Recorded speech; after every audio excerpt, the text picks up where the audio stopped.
आज की online classes में आप class 10th history lesson number 3 making of a global world का 5वां भाग पढ़ने जा रहे हैं। बच्चों, आज की टॉपिक है महामंदी, ग्रेट डिप्रेशन। तो इस टॉपिक के बारे में वैसे तो आप थोड़ा बहुत इकोनॉमिक्स में पढ़े हैं, लेकिन आज यहाँ आपको विस्तार से बताया जाएगा कि आर्थिक महामंदी कब हुई, क्यों हुई और इसके क्या वैश्विक परिणाम निकले। तो बच्चों, आर्थिक महामंदी की शुरुआत वास्तव में 1929 में अमेरिका से हुई थी और इस महामंदी का जो संकट था वो 1930 के दशक के मध्य तक बना हुआ था और इस दौरान दुनिया के ज़्यादातर हिस्सों के उत्पादन, रोजगार, आय और व्यापार में भयानक गिरावट दर्ज की गई थी। तो वैसे तो देखा जाए तो इस मंदी का समय और असर सब देशों में एक जैसा नहीं था, लेकिन आम तौर पर ऐसा माना जा सकता है कि कृषि क्षेत्रों और समुदायों पर इसका सबसे बुरा असर पड़ा। तो इस महामंदी के कई कारण थे। उन कारणों को 3 हिस्सों में बांटकर आपको समझना है, यानी 3 कारण के रूप में जानना है। तो आर्थिक महामंदी का पहला कारण यह था कि कृषि क्षेत्र में अधिक उत्पादन की समस्या बनी हुई थी। कृषि उत्पादों की गिरती कीमतों के कारण स्थिति और भी खराब हो गई थी। तो कीमतें गिरी और किसानों की आय घटने लगी, तो आमदनी बढ़ाने के लिए उत्पादन बढ़ाने का प्रयास किसान करने लगे ताकि कम कीमत पर ही सही लेकिन ज़्यादा माल पैदा करके वे अपने आय का स्तर बनाए रख सके। तो इसका परिणाम क्या निकला कि बाज़ार में कृषि उत्पादों की आमद और भी बढ़ गई, कीमतें और नीचे चली गईं और खरीदारों के अभाव में कृषि उपजें जो थी वो पड़ी की पड़ी सड़ने लगी। इसका दूसरा कारण जो है आपको मालूम होना चाहिए कि 1920 के दशक के मध्य में बहुत सारे देशों ने अमेरिका से कर्जे लेकर अपनी निवेश संबंधी ज़रूरतों को पूरा किया था। तो जब हालात अच्छे थे तो अमेरिका से कर्जा जुटाना बहुत आसान था, लेकिन संकट का संकेत मिलते ही अमेरिकी उद्यमियों के होश उड़ गए।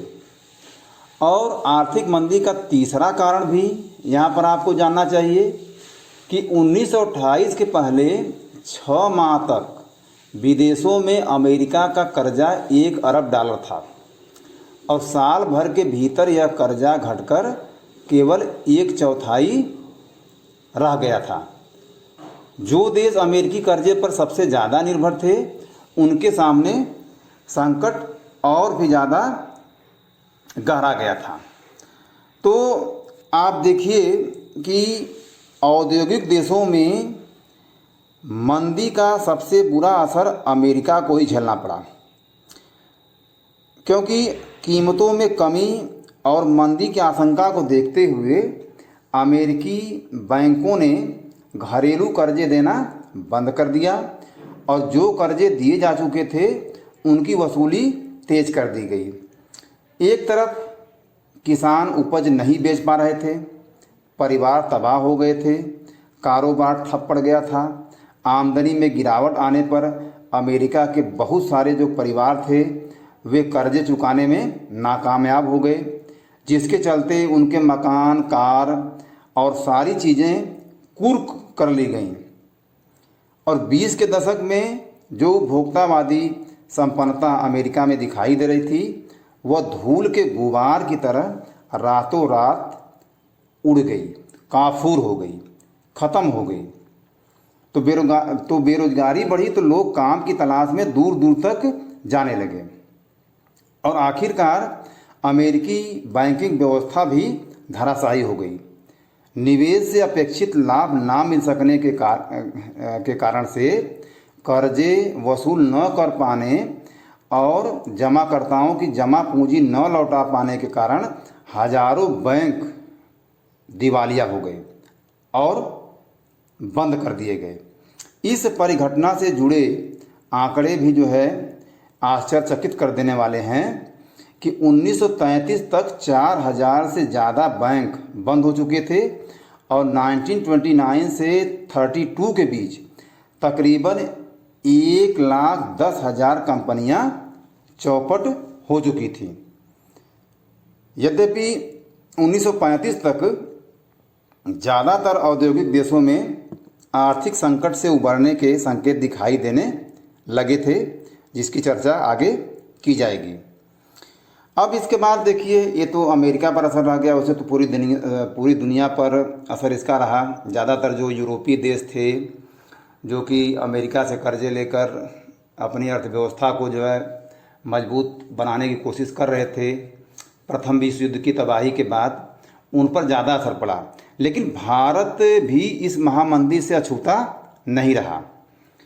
तो भारत पर इस महामंदी का क्या असर पड़ा, आप इस बात से समझ सकते हैं कि 20वीं सदी की शुरुआत तक वैश्विक अर्थव्यवस्था कितनी एकीकृत हो चुकी थी, एक दूसरे पर निर्भर हो चुकी थी और दुनिया के एक हिस्से में पैदा होने वाले संकट की कपकपाहट बाकी हिस्सों तक भी पहुंच जाती थी और उससे दुनिया भर में लोगों की ज़िंदगी, अर्थव्यवस्थाएं और समाज प्रभावित हो उठते थे। अब आप देखिए, या आप जानते भी हैं कि औपनिवेशिक भारत कृषि वस्तुओं का निर्यात करता था और तैयार मालों का आयात करता था। तो महामंदी ने भारतीय व्यापार को फौरन प्रभावित किया, क्योंकि इस महामंदी की शुरुआत ही अति उत्पादन से हुई थी और ख़ास तौर पर कृषि क्षेत्र के अति उत्पादन से।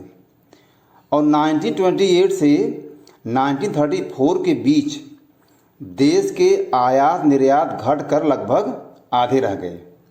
भारत के जब अंतर्राष्ट्रीय बाजार में कीमतें गिरी या गिरने लगी तो भारत में भी कीमतें नीचे आ गईं और 1928 से 34 के बीच भारत में गेहूं की कीमत 50% तक गिर गई। अब आप यहाँ पर देखिए, चूँकि इसका संबंध कृषि से आपको बताया जा रहा है, तो भारत में ही शहरी निवासियों के मुकाबले किसानों और काश्तकारों को ज़्यादा नुकसान हुआ।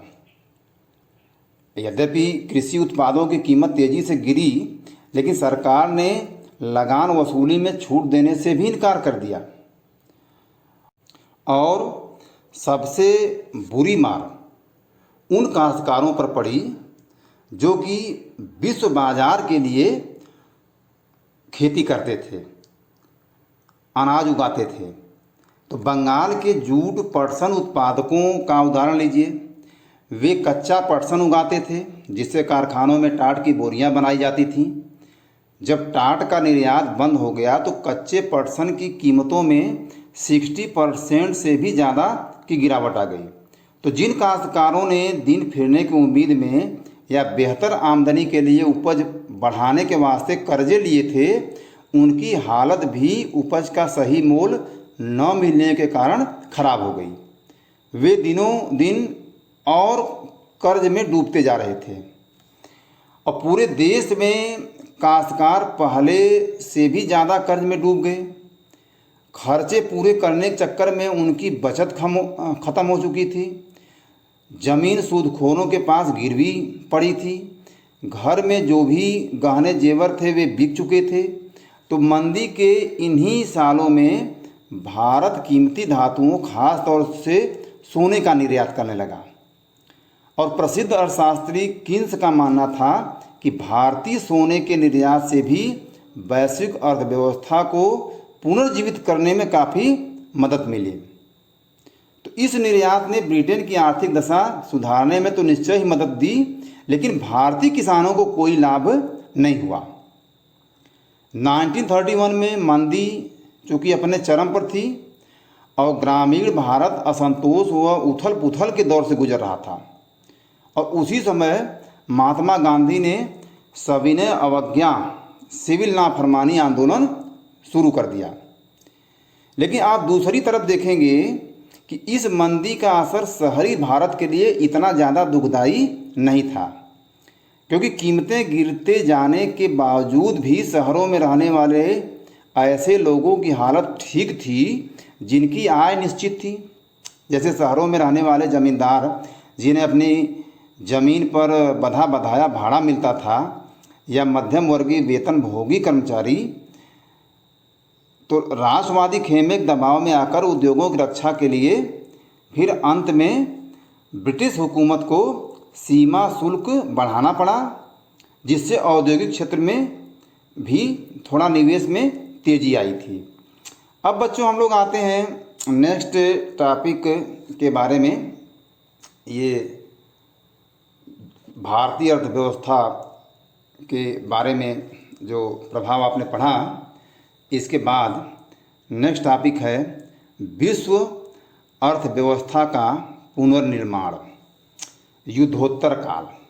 अब इस टॉपिक में आप द्वितीय विश्व युद्ध, पहला विश्व युद्ध तो समाप्त हो गया, अब द्वितीय विश्व युद्ध के बारे में थोड़ा पढ़ेंगे। तो पहला विश्व युद्ध खत्म होने के केवल 2 दशक बाद विश्व में दूसरा विश्व युद्ध शुरू हो गया, और यह युद्ध भी 2 बड़े खेमों के बीच ही लड़ा गया था।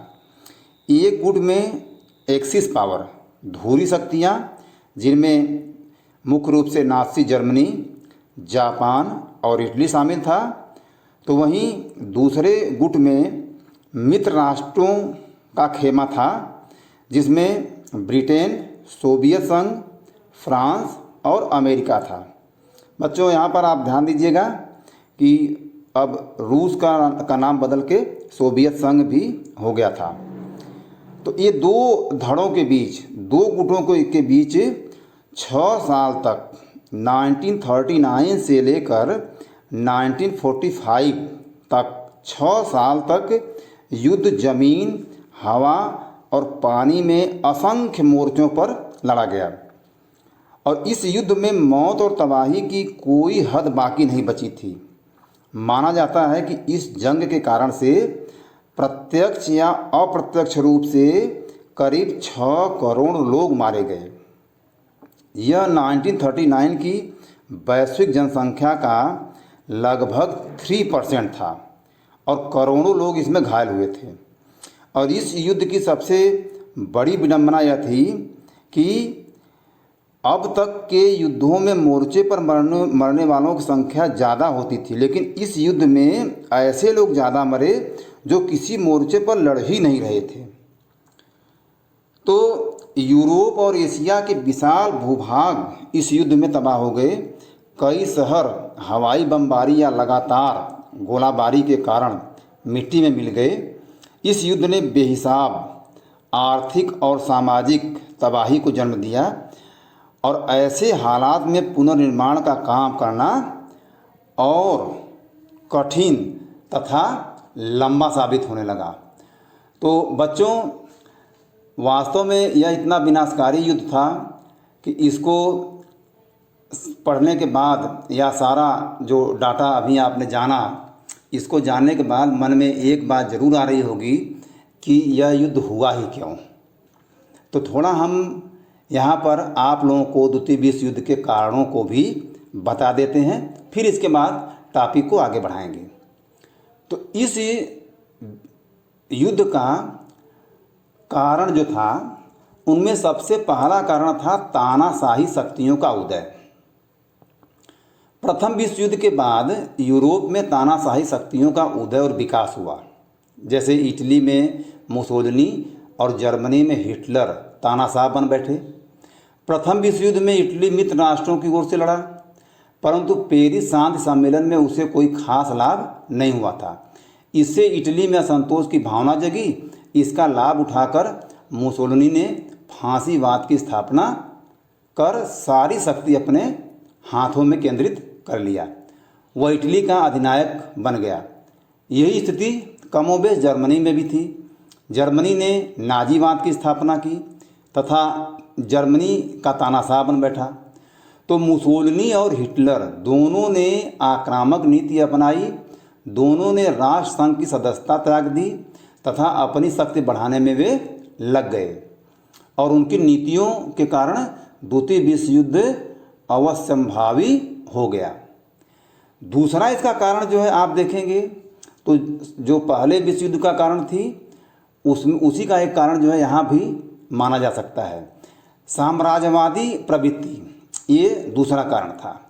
तो द्वितीय विश्व युद्ध का एक प्रमुख कारण यह भी बना साम्राज्यवाद, क्योंकि प्रत्येक साम्राज्यवादी शक्ति अपने साम्राज्य का विस्तार कर अपनी शक्ति और धन में वृद्धि करना चाहता था। इससे साम्राज्यवादी राष्ट्र में प्रतिस्पर्धा आरंभ हो गई। और तीसरा कारण है यूरोपीय गुटबंदी। जर्मनी की बढ़ती शक्ति से आशंकित होकर यूरोपीय राष्ट्र अपनी सुरक्षा के लिए गुटों का निर्माण करने लगे और इसकी पहल फ्रांस ने की। उसने जर्मनी के इर्द गिर्द के राष्ट्रों का एक जर्मन विरोधी गुट बनाया। इसके उत्तर में यानी प्रत्युत्तर में जर्मनी और इटली ने एक अलग गुट बनाया, जापान भी इसमें सम्मिलित हो गया। तो इस प्रकार जर्मनी, इटली और जापान का त्रिगुट बन गया और यह राष्ट्र धुरी राष्ट्र के नाम से विख्यात हुए। और दूसरी तरफ फ्रांस, इंग्लैंड, अमेरिका और सोवियत संघ का अलग ग्रुप बना जो कि मित्र राष्ट्र के नाम से जाने जाते हैं। तो यूरोपीय राष्ट्रों की गुटबंदी ने एक दूसरे के विरुद्ध आशंका और घृणा और विद्वेष की भावना पैदा कर दी। तो जब गुटबंदी हुई तो तीसरा कारण जो है या अगला कारण हथियार बंदी की होड़, यानी कि हथियार अधिक से अधिक जो है कि बनाना, उसको रखना। तो प्रथम विश्व युद्ध के बाद जो साम्राज्यवादी प्रद्वंद्वता और राष्ट्र गुट के निर्माण ने पुनः हथियार बंदी की होड़ आरंभ कर दी। और एक जो अभी अभी आपने पढ़ा है विश्व आर्थिक मंदी, जो ग्रेट डिप्रेशन के बारे में पढ़ा है, तो उसका वह भी जो है द्वितीय विश्व युद्ध का एक प्रमुख कारण था, क्योंकि 1929 से 30 की विश्व आर्थिक मंदी ने द्वितीय विश्व युद्ध में योगदान किया और इसके परिणाम स्वरूप उत्पादन चूँकि घट गया था, बेरोजगारी और भूखमरी बढ़ गई थी, उद्योग धंधे, कृषि, व्यापार सब पर आर्थिक मंदी का बुरा प्रभाव पड़ा। जर्मनी की स्थिति सबसे बुरी थी और हिटलर ने इस स्थिति के लिए वर्साय की संधि को उत्तरदायी बताया। तो इससे उसकी शक्ति में वृद्धि हुई और वह तानाशाह बन बैठा। बच्चों, एक और कारण है तुष्टीकरण की नीति। यह नीति भी द्वितीय विश्व युद्ध का एक कारण बनी। किसी भी यूरोपीय राष्ट्र ने जर्मनी, इटली की आक्रामक नीति को रोकने का प्रयास ही नहीं किया। सभी जो है तुष्टीकरण की नीति अपना रहे थे और यह जो है कि द्वितीय विश्व युद्ध का कारण बनी। वस्तुतः 1917 की बोल्शेविक क्रांति के बाद साम्यवाद की बढ़ती शक्ति से इंग्लैंड और फ्रांस खतरा महसूस कर रहे थे। दूसरी ओर जर्मनी, इटली और जापान धुरी राष्ट्र संवाद के विरोधी थे, मतलब साम्यवाद के विरोधी थे। इसलिए इंग्लैंड और फ्रांस चाहते थे कि फांसीवादी शक्तियां धुरी राष्ट्र साम्यवाद का विरोध करें और वे सुरक्षित बने रहें। तो इसी तुष्टीकरण के कारण से अंतोगत्वा जो है द्वितीय विश्व युद्ध की शुरुआत भी हो गई। द्वितीय विश्व युद्ध का उत्तरदायित्व जो है, जैसा कि अनेक इतिहासकारों का मानना है कि हिटलर पोलैंड पर अधिकार कर प्रथम विश्व युद्ध में जर्मनी की पराजय का बदला लेना चाहता था और साथ ही पोलैंड और सोवियत संघ पर अधिकार कर वह साम्यवाद के प्रसार को रोकना चाहता था।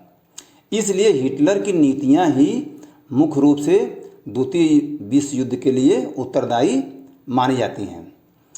तो बच्चों, द्वितीय विश्व युद्ध से संबंधित और भी बहुत सारी घटनाएं हैं, बहुत सारी बातें हैं जिनका यहाँ पर हम जिक्र न करके इस टॉपिक को आगे बढ़ाते हैं।